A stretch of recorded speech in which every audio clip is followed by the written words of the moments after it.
मी याबाबत माननीय देवेंद्रजी फडणवीसांशी चर्चा केली। माननीय देवेंद्रजींशी बोलल्यानंतर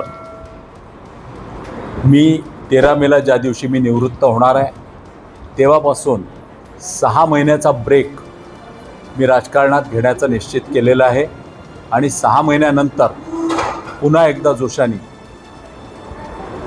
काही फिजिकल इश्यूज आहेत ते सर्व दूर करून 6 महिन्यांनी मी पुन्हा आज समाजसेवेमध्ये मी निश्चित निरंतर राहणार आहे, क्रीडा क्षेत्रामध्ये मी निरंतर राहणार आहे।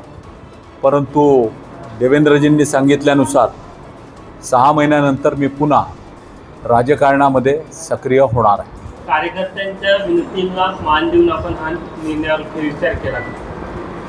कार्यकर्त्यांची विनंती असेल, माननीय देवेंद्रजी हे माझे मित्र, बंधू, नेता हे आहेत आणि त्याच्यामुळे त्यांनी जे काय सुचवलं त्यांच्या सुचवण्याप्रमाणे मी 6 महिन्याचा ब्रेक 13 मेपासून घेतो आहे।